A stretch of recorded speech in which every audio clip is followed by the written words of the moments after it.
Hi, this is Fan Mo from Imperial College London. I'm going to present our work PPFL, a privacy-preserving federated learning framework using trusted execution environments at both client and server sides.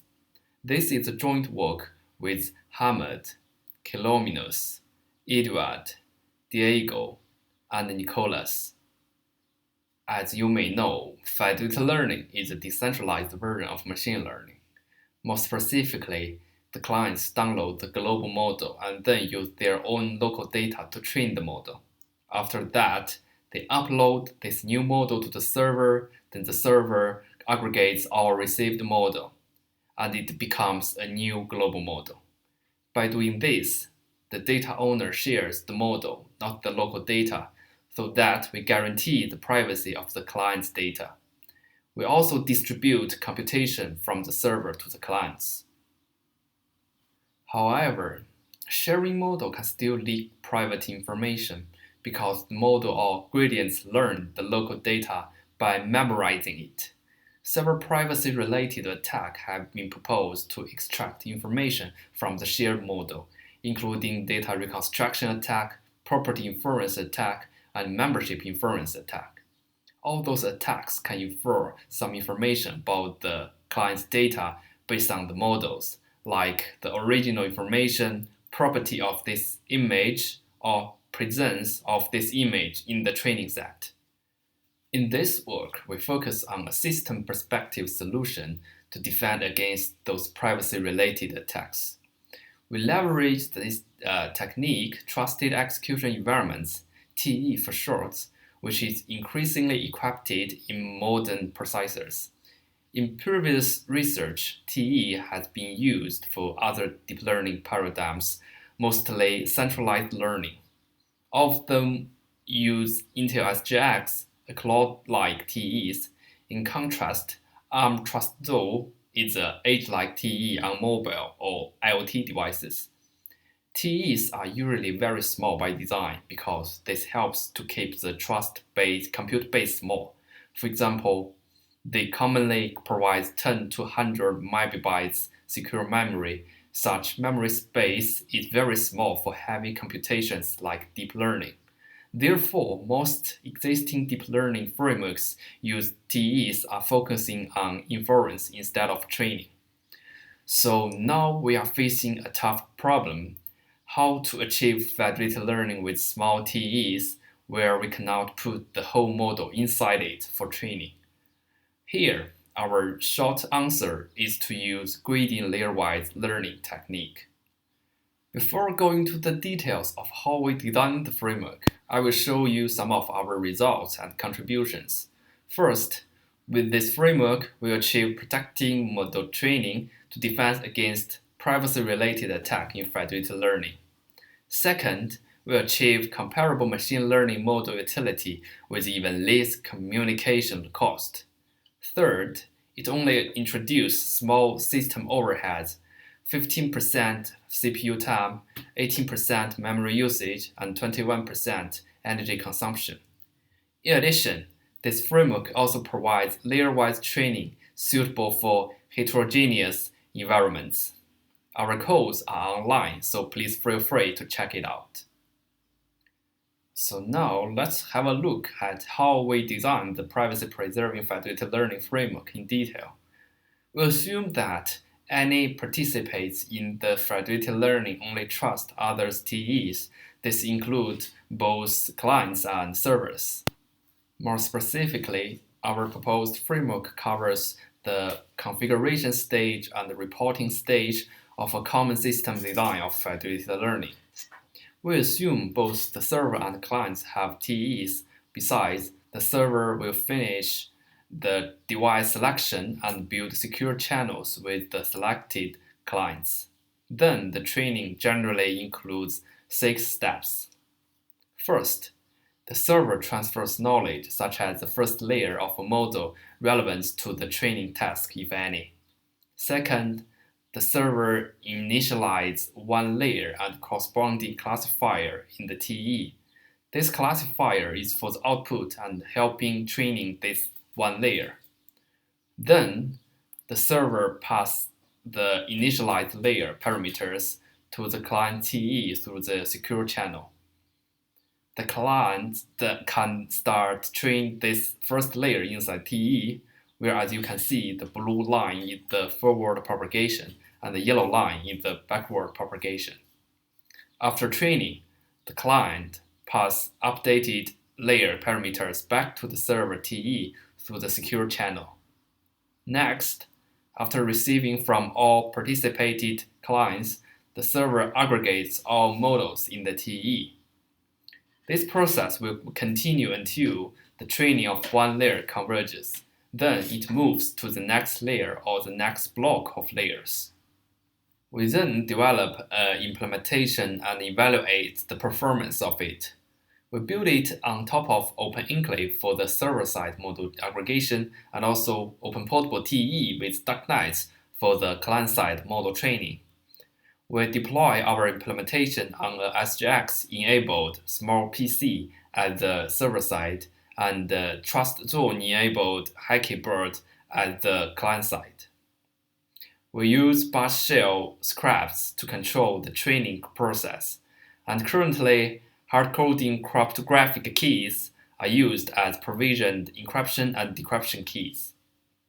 We test it on several models and two common datasets in independent and identically distributed cases, IID for short, and non-IID cases.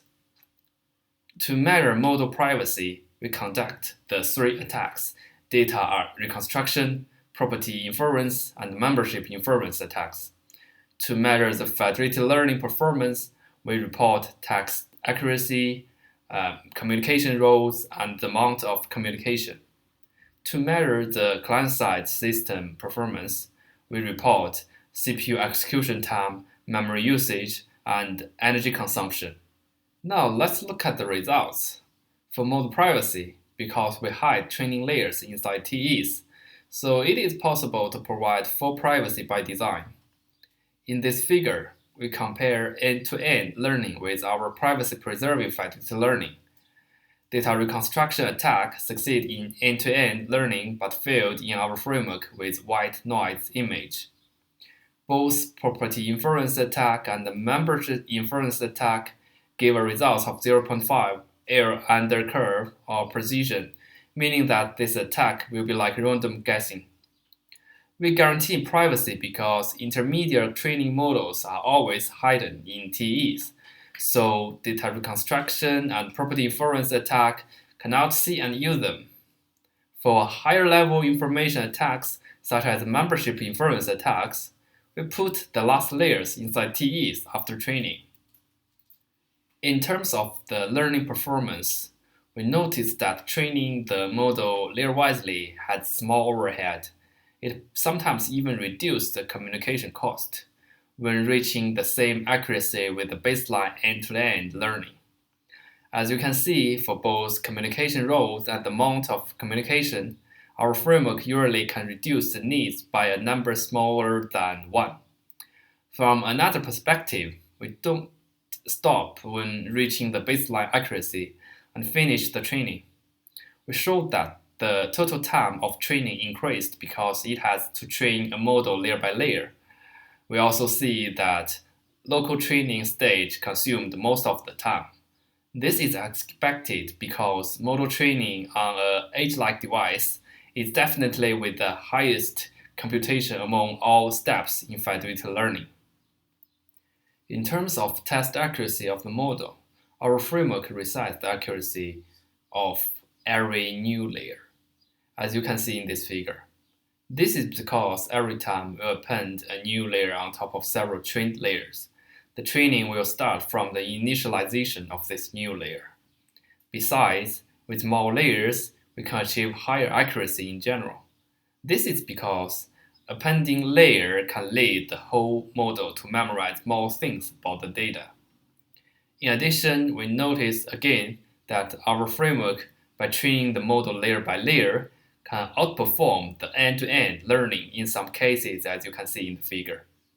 Here we also show the system performance of the client side. We can see that the overhead of using TEs is small. For the model and dataset we tested, The maximum is around 50% for CPU time, 80% for memory usage, and 20% for energy consumption. Overall, our framework has comparable client-side system performance with end-to-end training. Okay, so one interesting feature of our layer-based learning is that it is possible to not only train one layer each time, but also several layers each time. So here we test a block of 2 layers. The results show that compared to training one layer each time, training a 2-layer block can further reduce both communication roles and the amount of communication by around a half in order to reach the baseline accuracy. In terms of text accuracy, training a 2-layer block can achieve comparable accuracy with training a 1-layer block. And it even gives better performance when it comes to complex models. For the system performance, we found that training a 2-layer block does not always increase the overhead compared to 1 layer, and in some cases it even reduces the overhead. One explanation is that combining layers into blocks can help to replace the cost of expensive layers with cheaper layers. Overall, training a 2-layer block can boost the training process somehow compared to training 1 layer each time. In summary, our privacy-preserving federated learning framework is able to provide full privacy, achieve comparable model utility with generic federated learning with even less communication cost, and only introduce around 20% client-side system overhead. More interestingly, the number of layers to be trained each time is a tunable hyperparameter, which could be adjusted based on the size of client-side TE, the data distribution of client, and other heterogeneous environmental factors. So in the end, I'd like to note some challenges and feature works. First, in this research, we only focus on privacy-related attacks. There are also other non-honest attacks in federated learning, such as backdoor attacks, which actually change the global model behaviors. TEs may help in defending against those non-honest attacks as well. Besides, we are using CPU TE for model training. Using other specialized processors could accelerate the training process. Also, there are other federated learning paradigms such as FedProx and FedMA. Our framework is compatible with them because we use gradient layer-wise learning but do not modify the hyperparameters determination and loss function and aggregation function. I only cover main results in this presentation, so please check our paper and codes for more details. Thank you for listening.